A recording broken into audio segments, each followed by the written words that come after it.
मारा था बंगाल में। बंगाल में सिराजुद्दौला ने मारा था, घेर दिया जिससे। अच्छा कालकोट की घटना।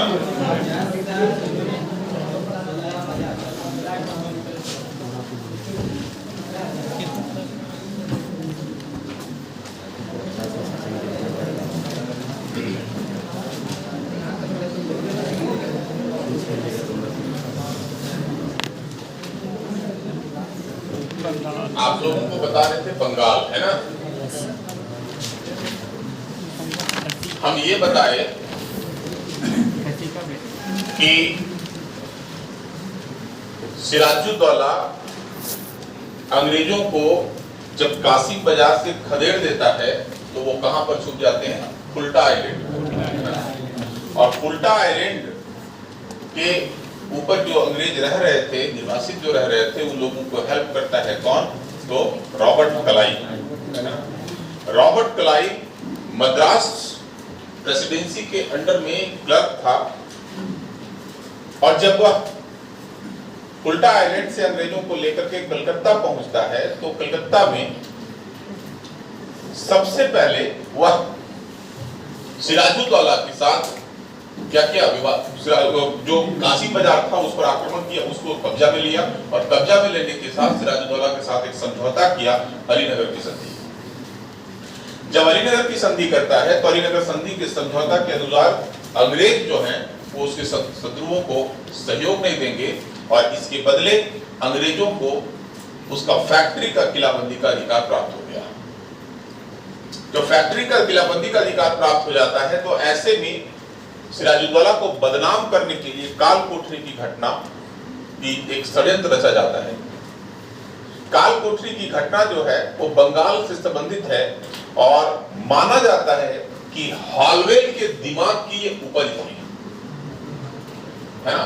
हॉलवेल जो एक व्यक्ति बताता है कि मैं खुद था उसमें बच गया, ये हॉलवेल के दिमाग की उपज थी। बंगाल के नवाब को अर्थात सिराजुद्दौला को क्या षड्यंत्र में फंसाने के लिए।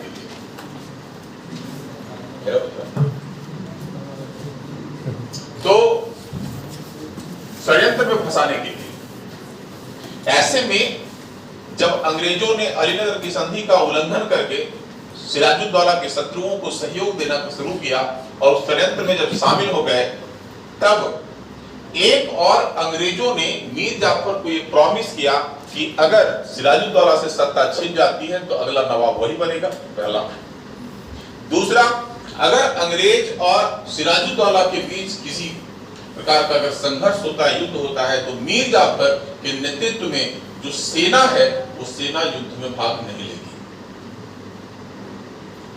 युद्ध में भाग लेने का नहीं मतलब है कि वो राज्य के तरफ से न लड़ेगा, भले अंग्रेज को साथ ना दे, वो तटस्थ रहेगी, क्योंकि सबसे प्रमुख सेना जो सेनापति था वो मीर जाफर स्वयं था, और जब मीर जाफर स्वयं था तो उसके पास बंगाल की सबसे बड़ी सेना थी। अंग्रेज और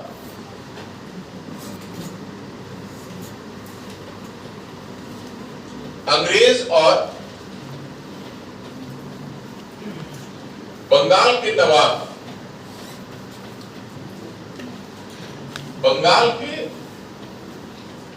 नवाब, सिराज उद दौला के बीच युद्ध हुआ। कौन सा युद्ध? तो बैटल ऑफ पलासी का युद्ध।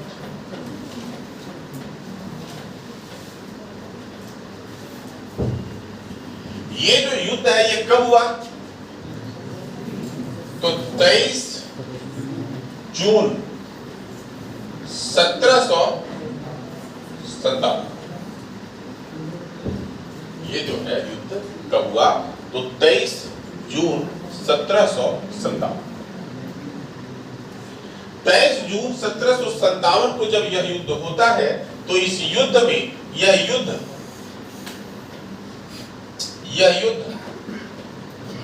एक छल और षड्यंत्र था। ये जो युद्ध था, ये युद्ध छल और षड्यंत्र था। ठीक है, छल और षड्यंत्र में यहां यह ध्यान रखिएगा कि इसके अंतर्गत मीर जाफर, मीर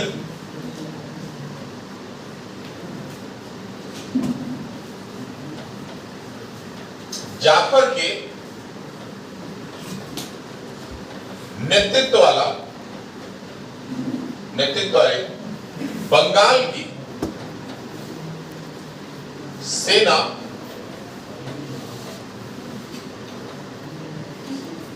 तटस्थ रहती है। ठीक ना, बंगाल की जो सेना है, ये सेना तटस्थ रहती है। ऐसे में जब बंगाल की सेना तटस्थ रहती है तो सिराजुद्दौला का दो और सेनापति हैं। सिराजुद्दौला के अन्य सेनापति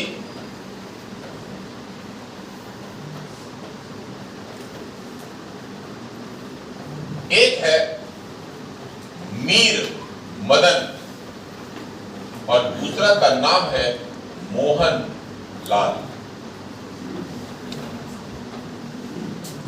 मीर मदन और मोहन लाल, इन दोनों के नेतृत्व वाली सेना जब तक टिकी अंग्रेजों के पास, तभी तक ये युद्ध हुआ। जब तक इन दोनों के शरीर में जान था, तब तक पलासी का युद्ध हुआ। यूं ही इन दोनों की मृत्यु होती है, पलासी का युद्ध खत्म।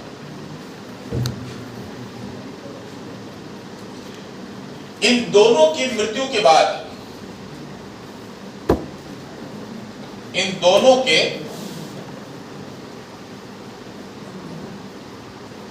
मृत्यु उपरांत नवाब को गिरफ्तार कर लिया गया। नवाब को बंदी बनाकर हत्या कर दी। नवाब को बंदी बना लिया गया और नवाब की हत्या कर दी गई। तब 1757 में बंगाल का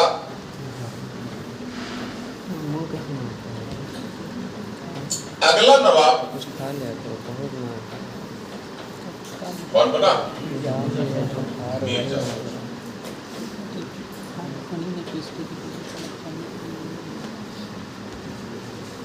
बंगाल का अगला जो नवाब बना वो कौन बना? मीर जाफर।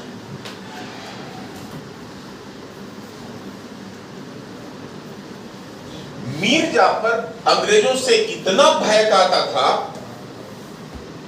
कि अगर इसे अपने घर में, अपने दरबार में एक नौकर भी अपॉइंट करना है तो पहले ईस्ट इंडिया कंपनी से पूछता था कि मैं इसको रखूं कि नहीं रखूं। ये इतना डरता था ईस्ट इंडिया कंपनी से। तब देखेंगे क्या कि मीर जाफर 1757 में जब बंगाल का नवाब बनता है तो मीर जाफर और अंग्रेजों के बीच एक समझौता हुआ। सिराजुद्दौला की मृत्यु के बाद मीर जाफर और ईस्ट इंडिया कंपनी के बीच एक समझौता हुआ और उसी समझौते के अनुसार मीर जाफर बंगाल का नवाब बनता है और इसके बदले अंग्रेजों को क्या प्राप्त होता है?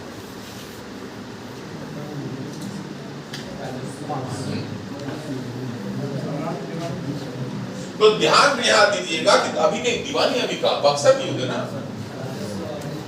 यहां यह ध्यान रखिएगा कि मीर जाफर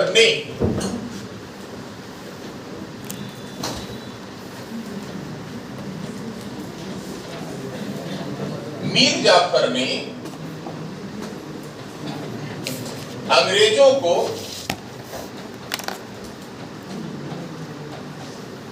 वर्धमान, मिदनापुर और चटगांव का जमींदारी प्रदान किया।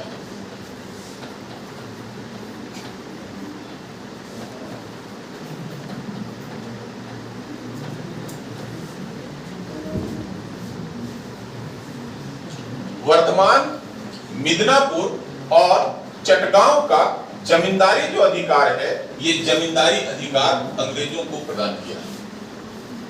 यही नहीं, इसके अलावा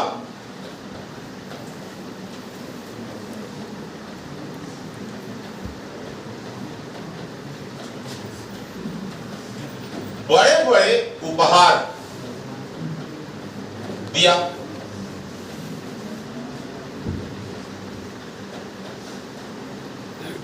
आर्थिक सहायता दी, ये सब काम किया। आर्थिक भी सहायता, नगद में पैसा भी दिया, उपहार के रूप में हीरे जवाहरात भी दिए। ये सब नवाब बनने के बाद कर रहा है। इन सब के कारण क्या हुआ?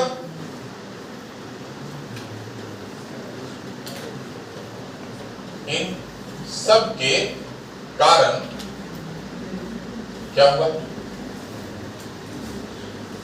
बंगाल में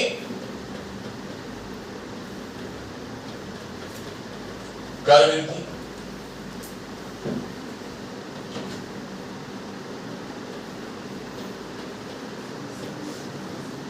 राजकोष खाली, और जब ये सब चीजें हुआ तो क्या हुआ? विद्रोह।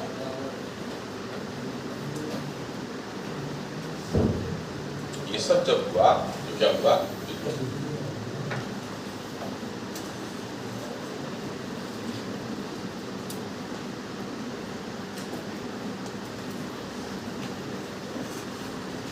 मीर जाफर अंग्रेजों से इतना डरता था कि अगर कोई अंग्रेज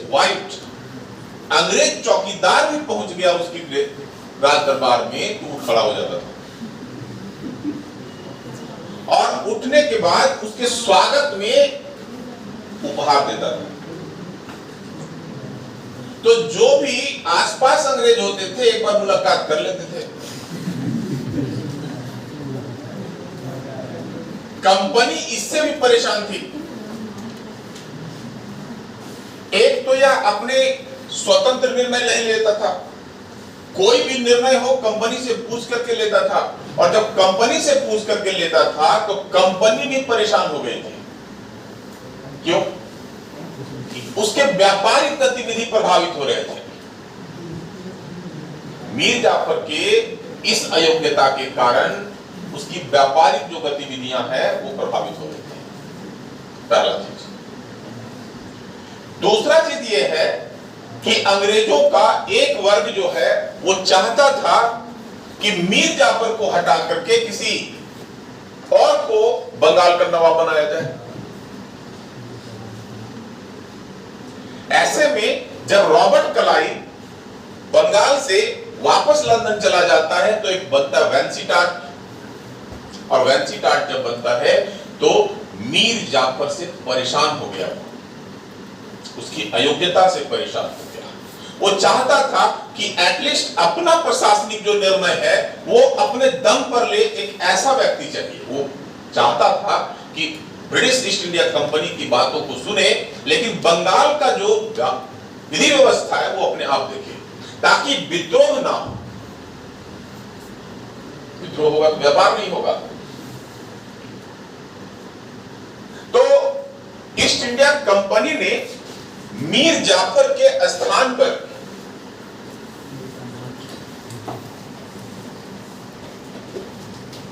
अंग्रेजों ने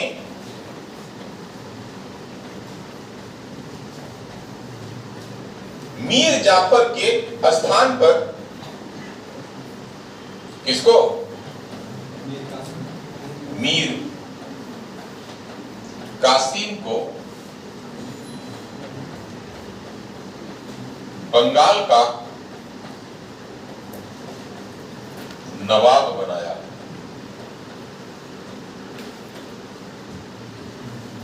अंग्रेजों ने मीर जाफर के स्थान पर मीर कासिम को बंगाल का नवाब बनाया। मीर कासिम जब बंगाल का नवाब बना तो ये ध्यान रखिएगा कि ये बंगाल में जितने भी नवाब हुए उसमें सर्वश्रेष्ठ नवाब है। बंगाल में जितना भी नवाब हुआ उसमें ये बंगाल का सर्वश्रेष्ठ नवाब है।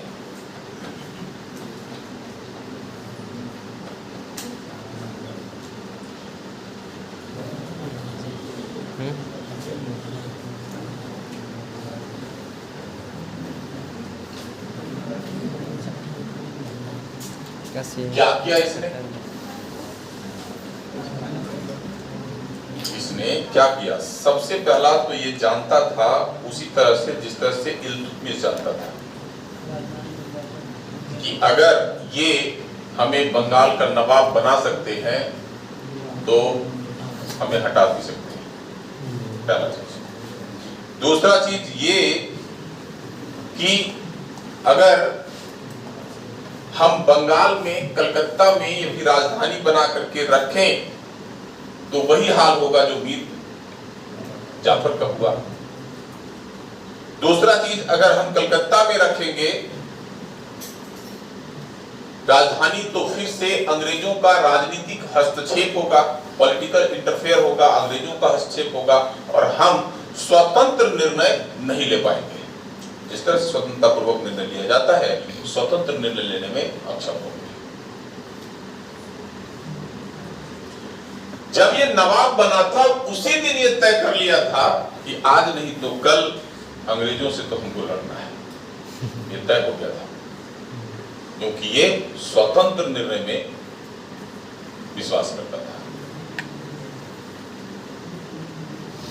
तो ये उसी समय से प्लान कर लिया था कि इसको क्या करना है। क्या क्या किया मीर कासिम?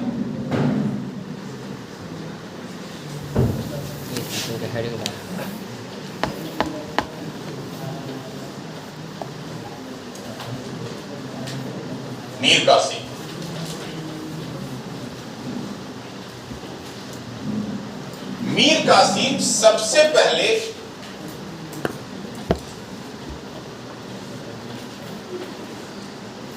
बंगाल की राजधानी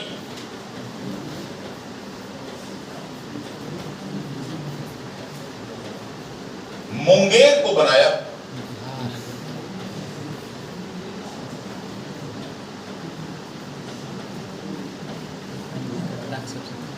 ये जो है बंगाल की जो राजधानी है इसको बनाता है तो मुंगेर को बनाता है।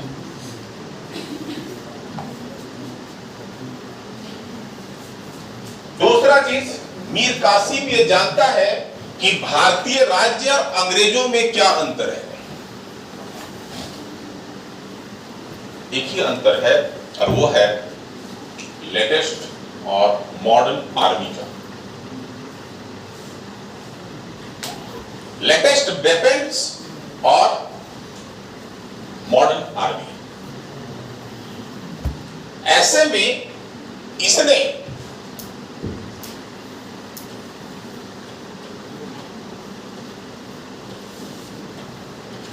मुंगेर में एक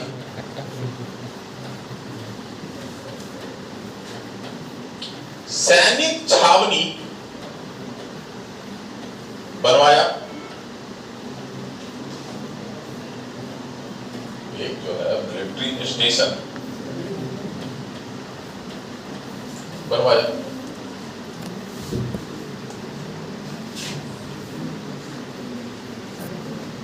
और इस मिलिट्री स्टेशन में यहां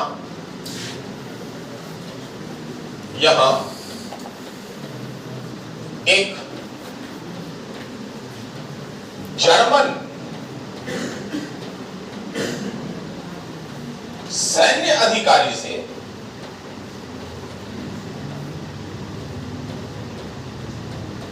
सैनिकों को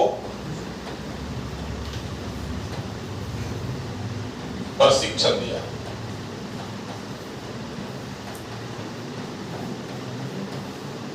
एक जर्मन सैन्य अधिकारी से प्रशिक्षण दिलवाया।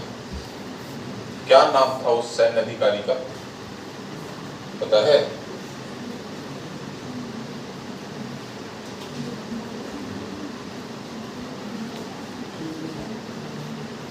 उस सैन्य अधिकारी का क्या नाम था? उस सैन्य अधिकारी का नाम था जॉन सुमरो।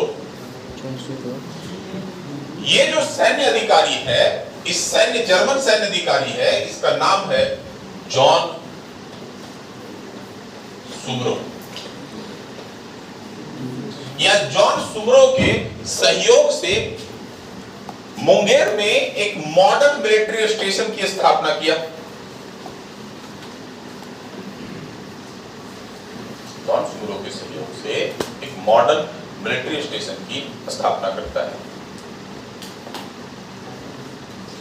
अब इसके राज्य में, इसके प्रशासनिक गतिविधियों में अंग्रेजों का हस्तक्षेप कम हो गया। अंग्रेज अब इसके प्रशासनिक गतिविधियों में या ऑर्डर में हस्तक्षेप नहीं कर रहे थे।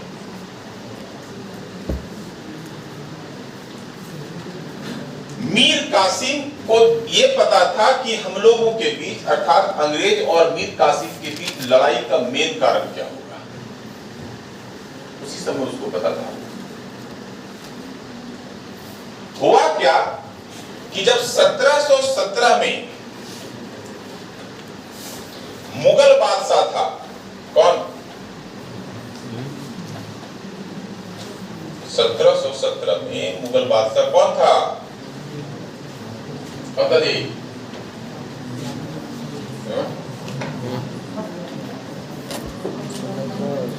बताए है ना, फारूक सियर, है ना? कौन था? फारूक सियर।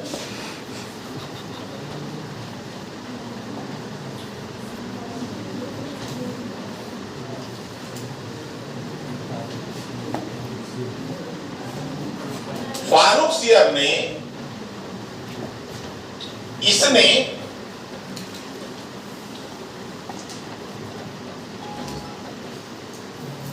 अंग्रेजों को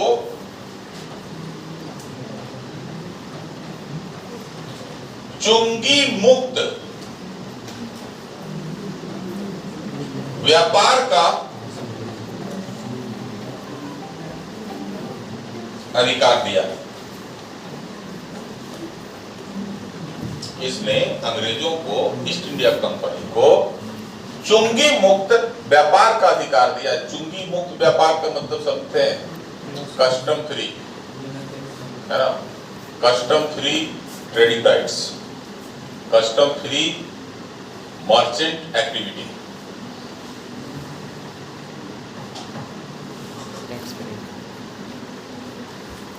हो गया? अंग्रेज यहीं पे सबसे ज्यादा गड़बड़ करते थे। अंग्रेज एक्चुअली में अगर भारत में मजबूत हुए थे कहीं से, तो यहीं से हुए थे। यहीं से अंग्रेजों को थोड़ा सा बुद्धि समझ में आने लगा था कि हम लोग कैसे भारत में जो व्यापार के पक्ष, भारत के पक्ष में जो व्यापार है उसको कैसे कम करेंगे, कैसे जो है पैसा कम आए, ब्रिटेन का सोना कम यहां खपत हो।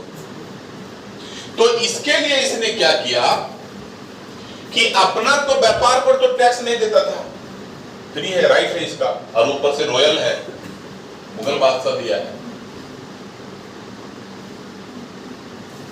ये क्या करता था अंग्रेज कि दूसरी जो कंपनियां थी उन कंपनियों से सस्ते दाम पर पास करवा देता था।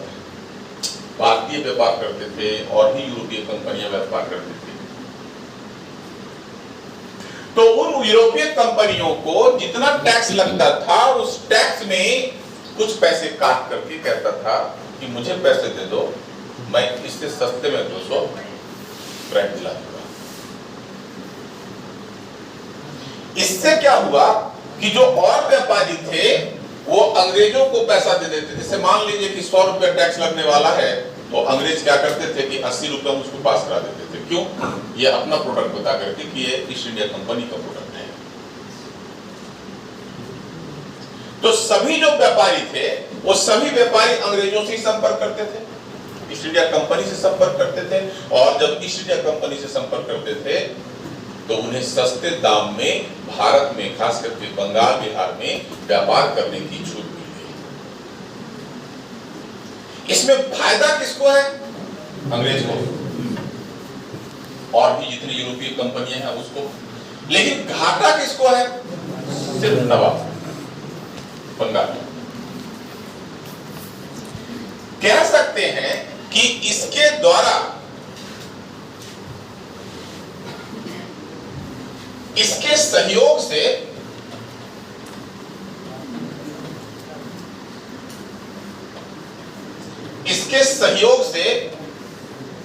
अंग्रेज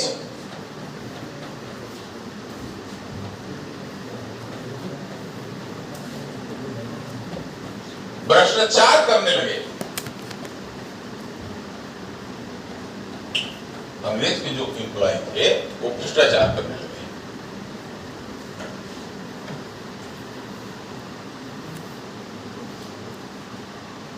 करते थे अपना व्यापार। ईस्ट इंडिया कंपनी का जो एम्प्लॉय था वो अपना व्यापार करते थे, इंडिविजुअल जो प्राइवेट ट्रेड करते थे, और बता देते थे कि ये नई कंपनी का है।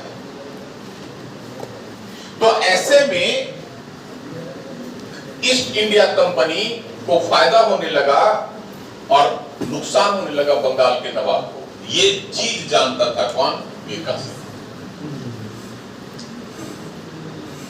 मीर कासिम को पता है, क्योंकि वो रॉयल राइट है, मुगल बादशाह ने दिया है, तो इसको छीन नहीं सकते। लेकिन इस राइट का दुरुपयोग करने से बंगाल के नवाब को घाटा हो रहा है। तो वो चाहता था कि कम से कम हमारे पास नहीं आता, उसके पास भी नहीं जाए। अगर हम टैक्स नहीं वसूल रहे हैं तो अंग्रेज भी ये टैक्स ना वसूले, अंग्रेजों का इनकम घट जाएगा। तो जब अंग्रेजों का इनकम घट जाएगा तो अंग्रेज कमजोर हो जाएंगे। लेकिन वो करने के लिए हिम्मत चाहिए ना, तो उस हिम्मत को पहले जुगाड़ कर लिया ये दोनों, राजधानी परिवर्तन कर लिया और मॉडर्न आर्मी सेट कर लिया। और जब ये दोनों खड़ा कर लिया तब मीर कासिम बोला कि सभी व्यापारियों के लिए,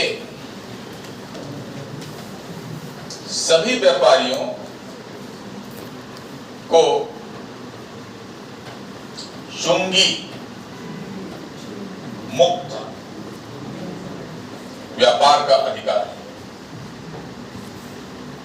इसने सभी व्यापारियों का कस्टम फ्री राइट कर दिया।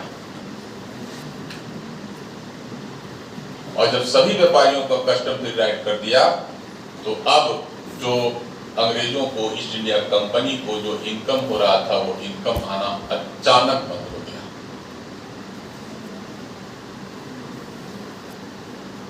ईस्ट इंडिया कंपनी का इनकम प्रभावित हुआ, आय प्रभावित हुआ। ऐसे में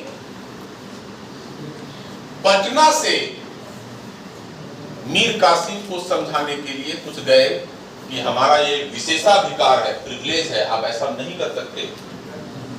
वो जो बोले ना कि आप ऐसा नहीं कर सकते, बोले रुको तुमको बताते हैं क्या कर सकते हैं।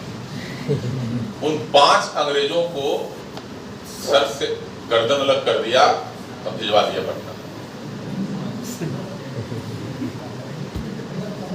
अब वो तो अंग्रेज भी समझ चुके थे भाई बदला तो इससे आसानी से नहीं ले सकते, क्योंकि एक तो डिस्टेंस है, अपने प्लेस में रहेगा वो।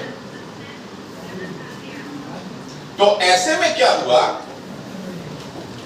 कि मीर कासिम के स्थान पर अंग्रेजों ने फिर से मीर जाफर को 1763 में बंगाल का नवाब बना दिया।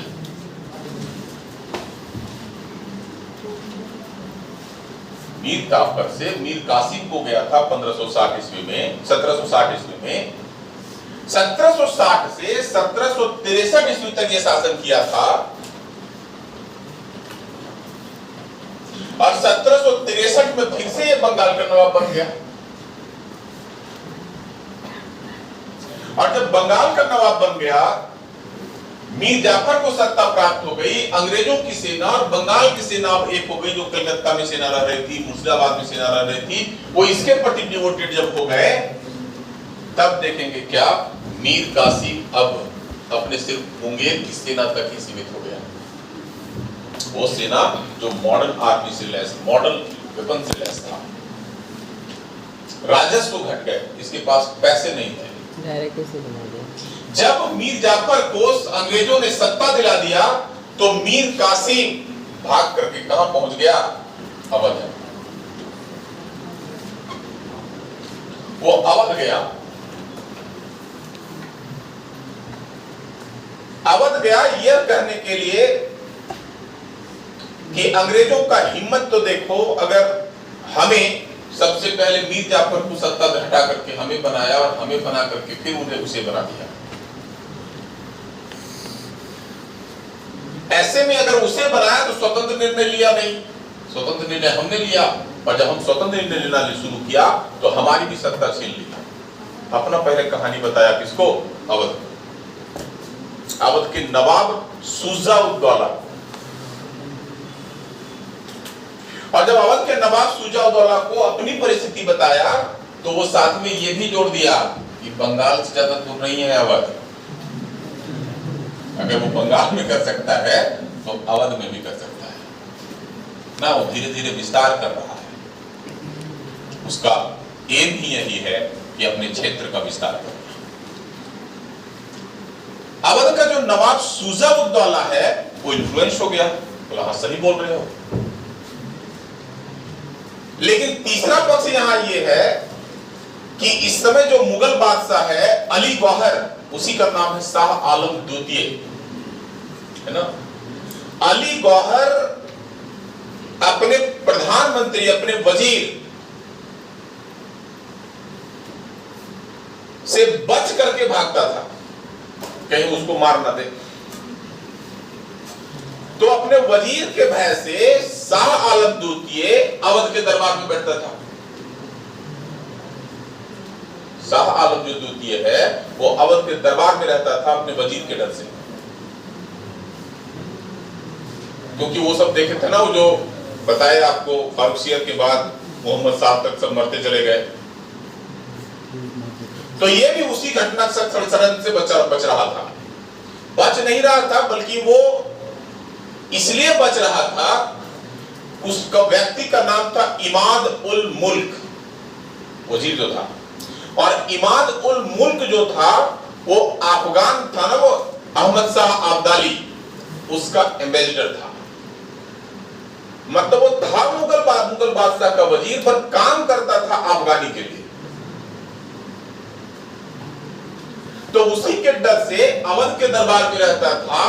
तो जब अवध का नवाब को मीर कासिम कन्विंस कर रहा था, तो वहां पर वो भी था। इन तीनों ने मिलकर के प्लान बनाया कि पहले अंग्रेजों को हटाओ, बंगाल पर कब्जा करो, वही तो सबसे जगह अमीर जगह है, वहीं से शुरुआत होगी। और इन तीनों ने की सामूहिक जो सेना है वो 22 अक्टूबर 1764 को अंग्रेजों के खिलाफ युद्ध की घोषणा कर दिया। ठीक है, हटा दे इसको। 22 अक्टूबर 1764 को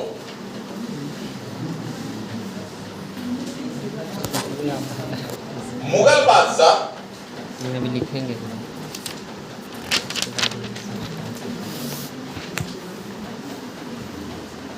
शाह आलम सेकंड,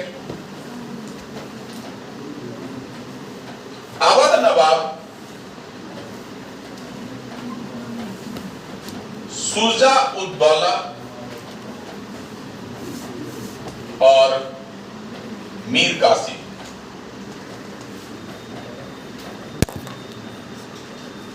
की सेना ने अंग्रेजों के खिलाफ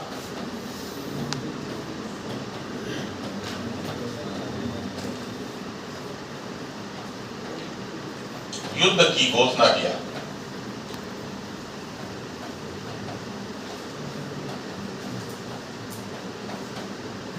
अंग्रेजों के खिलाफ जो है वो किसकी घोषणा करता है? तो युद्ध की घोषणा करता है।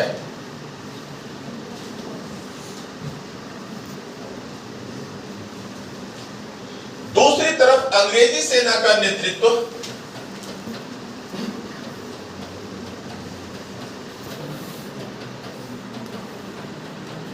कौन कर रहा है? Hector Munro.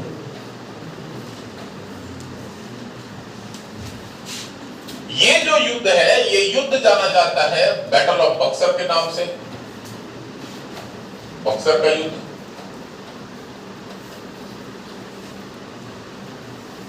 इसमें अंग्रेजों की जीत हुई। इस युद्ध में अंग्रेजों की जीत होती है। मुगल बादशाह मीर कासिम और अवध का नवाब जो है ये सब हार जाते हैं। ये सब जो है हार जाते हैं। इसके बाद का तो कहानी पता है सबको, क्या क्या हुआ आप ही लोग बताइए।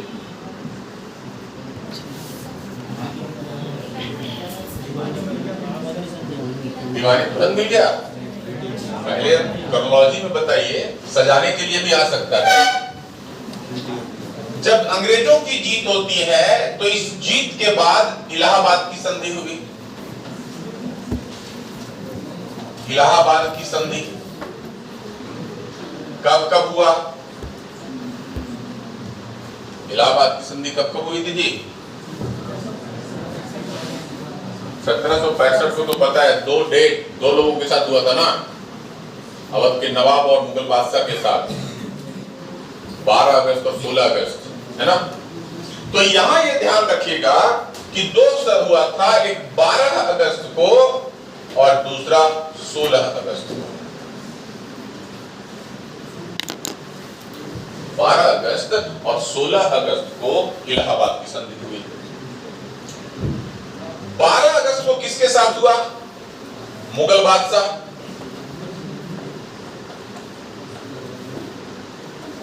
और 16 अगस्त को अवध के नवाब। 16 अगस्त को जो है किसके साथ हुआ? अवध के नवाब के साथ।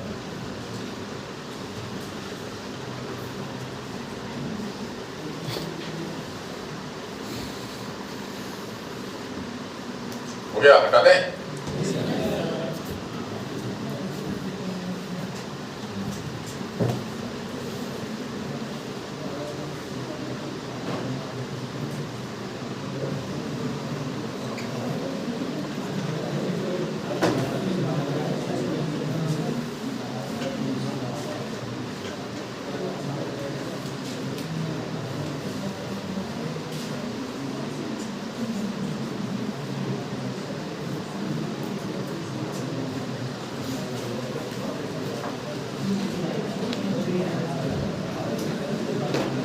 हो गया। अब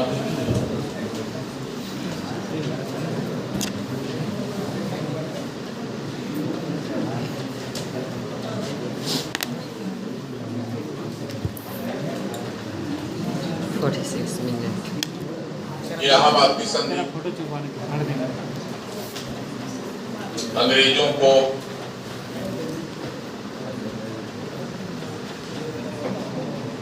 शाह आलम सेकंड ने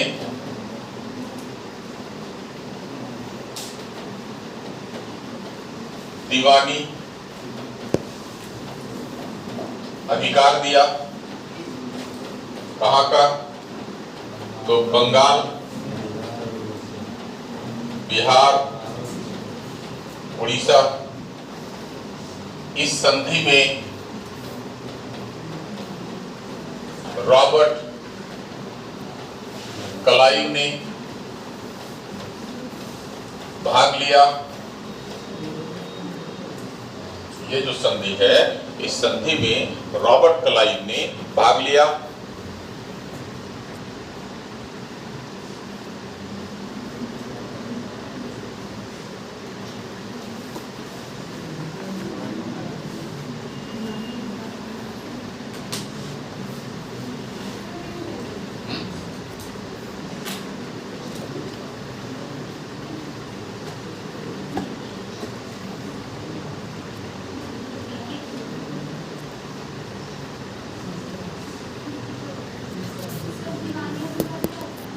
कौन पूछ रहे हैं आप? किनको पूछना है? बताइए बताइए। मैंने डिसाइड कर लिया। दीवानी और निजामी। कहां कौन सा अधिकार है निजामी?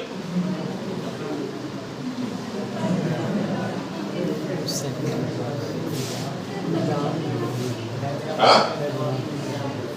सब्सिडरी अलायंस नहीं, सब्सिडरी अलायंस नहीं है।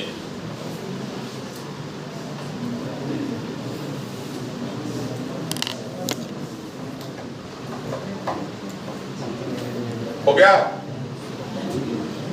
यहां पे जब रॉबर्ट क्लाइव ने शाह आलम से दीवानी अधिकार ले लिया बंगाल, बिहार, उड़ीसा में, तब क्या हुआ? इसके कारण क्या हुआ जी? इसके नहीं, इन दोनों के कारण क्या हुआ?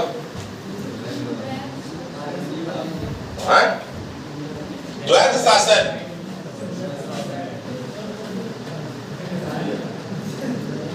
आरंभ हुआ। डुअल गवर्नमेंट या डायरकी। तो डायरकी की शुरुआत जो होती है वो इलाहाबाद संधि के बाद होती है और इसका जनक बताया जाता है किसको? रॉबर्ट क्लाइव को, है ना? द्वैध शासन आरंभ हुआ। द्वैध शासन का जनक है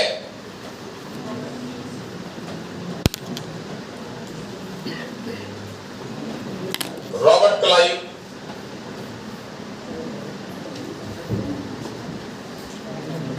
(1765) में मीर जाफर की मृत्यु हो गई।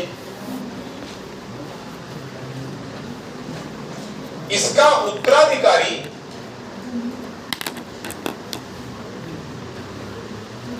कौन बना? तो इसका उत्तराधिकारी बनता है नज्म उद दौला। नज्म उद दौला।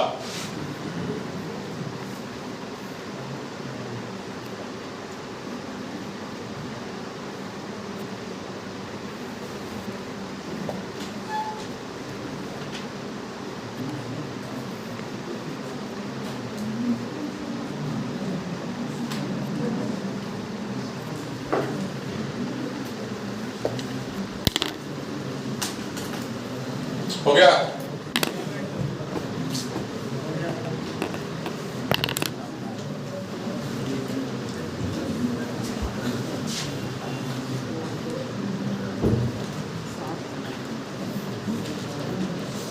(1772) में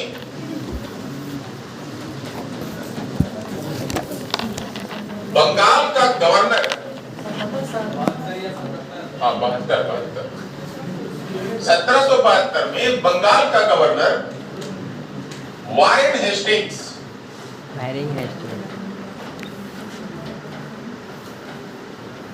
क्या किया?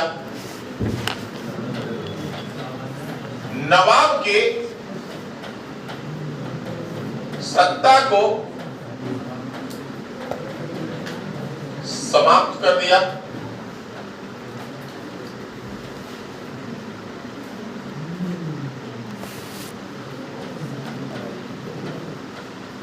फौजदारी अधिकार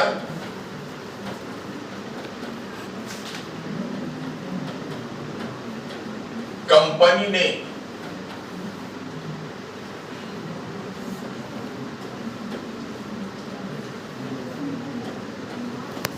अपना पास रख लिया और द्वैध शासन का अंत हो गया। द्वैध शासन का अंत हो गया।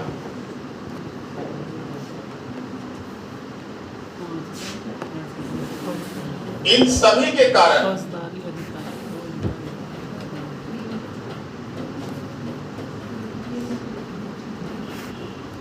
कंपनी बंगाल पर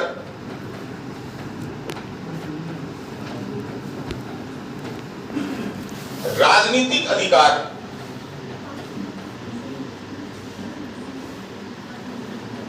कर लिया।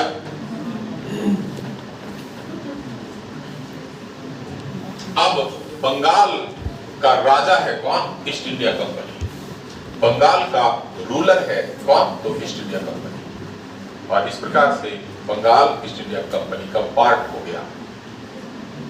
वो व्यापार के साथ साथ क्या शासन भी करेगा।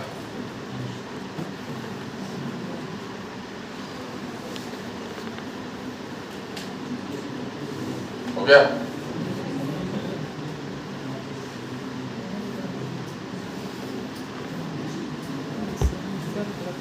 क्या हुआ? हाँ? गवर्नर बताइए कैसे बनता है गवर्नर जनरल? गवर्नर जनरल रहता है, गवर्नर नहीं रहता। ये लाइन गलत है क्या?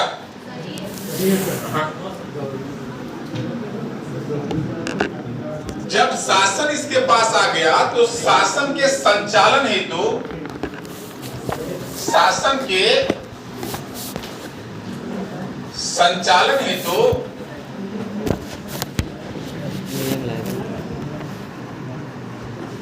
रेगुलेटिंग एक्ट 1773 आया और इसके तहत क्या क्या हुआ? बंगाल में कलकत्ता में एक सुप्रीम कोर्ट खुला। बंगाल का जो गवर्नर है अब ये गवर्नर जनरल हो गया और जो निजी व्यापार था ये निजी व्यापार क्या हुआ? खत्म हो गया।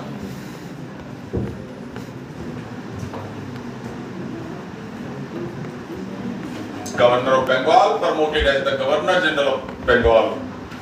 The Governor General of Bengal direct the Governor of Maharashtra, Bombay and Madras.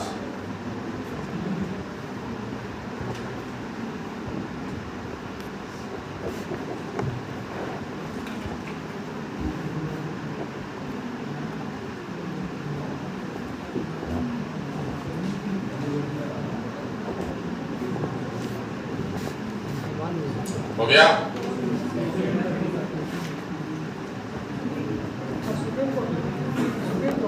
ये तो 74 में बना था। हाई कोर्ट था। नहीं, सुप्रीम कोर्ट ये 74 में था। हाँ। और क्या क्या हुआ तो बताइए तो। सुप्रीम कोर्ट के रिगार्डिंग और क्या क्या क्या बताए थे? हाँ? इसमें एक जज बने थे, तीन सहयोगी भी थे।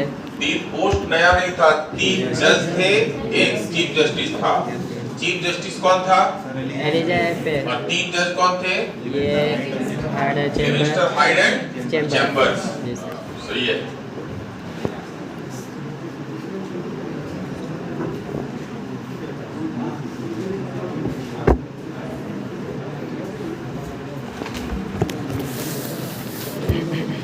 हो गया?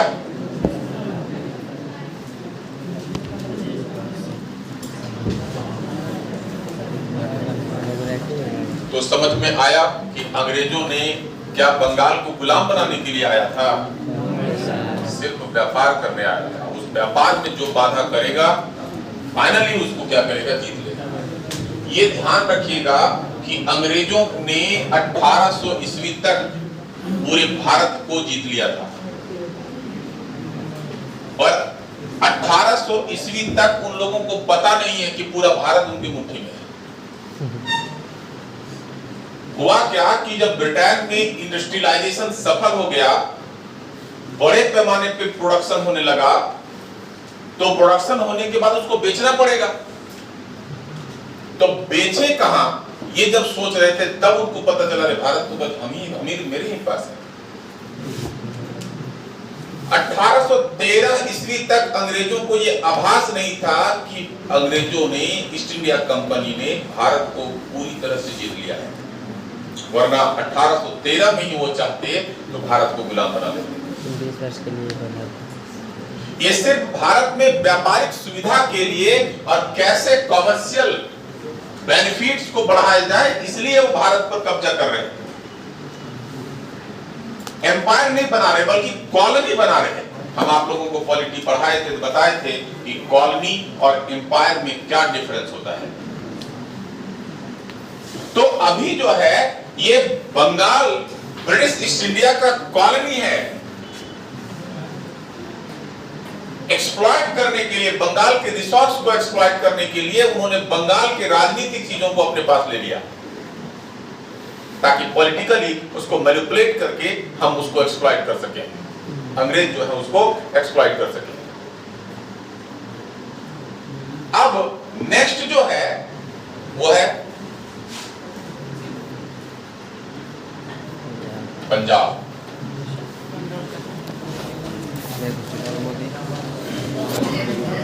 हाँ, पहले बता तो दीजिए कि क्या है ये।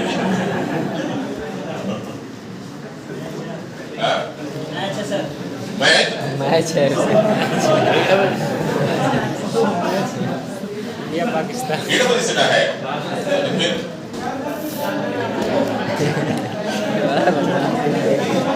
आधा घंटा इसको जाने में लगेगा। पहले पंजाब के बारे में बताइए, क्या जानते हैं, समझे? भारत पाकिस्तान का यहाँ विवाद है, भारत पाकिस्तान का विवाद है, भारत अंग्रेज का विवाद है, समझ रहे हैं? तीनों है यहाँ पे। सीढ़ियाँ चला दीजिए। बताइए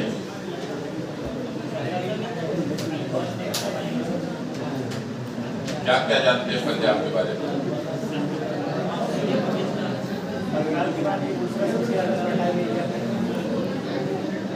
पंजाब को पंजाब क्यों कहते हैं? 5 नदियों की भूमि है ना, और 5 नदियों की जब भूमि है तो ऐसे में यहाँ का मेन ऑक्यूपेशन क्या होगा? इतना जोर से नहीं बोलता है, मतलब जाना ही है, मैं देख ले। और जहाँ कृषि होता है वहां के लोग बेसिकली शूद्र होते हैं। जमीन का मालिक अपर क्लास का लोग होता है। आपको समझ में आएगा कि आखिर जो सिख धर्म है, ये सिख धर्म इस्लाम धर्म और हिंदू धर्म का मिक्सचर है। बहुत सारे ऐसे सिद्धांत मिलेंगे, बहुत सारे ऐसा आइडियोलॉजी मिलेगा जो आपको सिख धर्म में मिलेगा, और बहुत सारा ऐसा मिलेगा जो आपका हिंदू धर्म का मिलेगा। जैसे सिख धर्म में मूर्ति पूजा नहीं होती, होती है क्या? क्या होता है, किसका पूजा होता है? हा? अरे गुरु ग्रंथ साहिब का पूजा, हॉली बुक,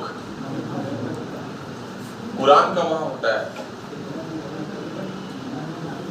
यहां पर भी गुरु की परंपरा है, इस्लाम में भी गुरु की परंपरा है, पैगंबर है, वहां मैसेंजर है। यहां पर भी 10 मैसेंजर हैं, इस्लाम में भी बहुत सारे मैसेंजर हैं, बट लास्ट मैसेंजर जो है वो पैगंबर है। गुरु शिष्य की परंपरा सूफी में बताए थे आप लोगों को, यहां भी गुरु शिष्य की परंपरा है।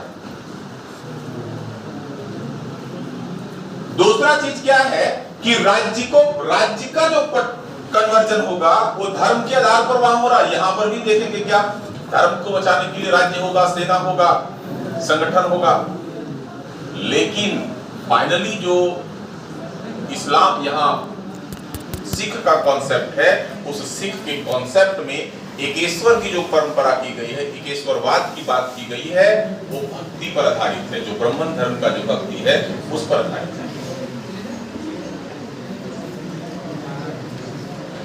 तो गुरु नानक ने इस क्षेत्र में यहाँ के जो शूद्र कम्युनिटी थे उसको यूनाइट किया। यूनाइट करने के पीछे एक ही कारण था कि सबसे ज्यादा अगर कहीं के लोग शोषित हुए हैं तो वो पंजाब के। सबसे ज्यादा विदेशी आक्रमण यही हुआ है, सबसे ज्यादा यही के लोग एक्सप्लॉइट होंगे, क्योंकि खेती यही करेंगे, हिस्सा नहीं मिलेगा, खाने पीने पर मिलेगा, भूमि पर अधिकार नहीं होगा। यही नहीं, अनटचेबिलिटी का भी बहुत शिकार होंगे यहाँ पर। और जब अनटचेबिलिटी का शिकार होंगे, किसी प्रकार का राइट नहीं मिलेगा, तो इस्लाम धर्म में जो इक्वालिटी की बात की जाती है, ये लोग इक्वालिटी को लेकर के क्रॉस कर रहे थे कि इस्लाम को चलो अपना लेते हैं। वहां पर महत्व है ना ताकत का। देखे ना हेमू कहां पहुंच गया। उसके बाद हेमू की बात और भी, जैसे खुसरब शाह जलालुद्दीन खिलजी के पास पहुंच गया, तो कन्वर्जन यहां तेजी से होने लगा था। उस कन्वर्जन को रोकने के लिए आए थे कौन? नानक, भक्ति के रूप में, निराकार के रूप में। तो हम लोगों को पंजाब की राजनीति से पढ़ने से पहले हम लोगों को पढ़ना होगा सिख धर्म, ठीक ना? तो जाइए मैच देखिए आगे तक। लग रहा है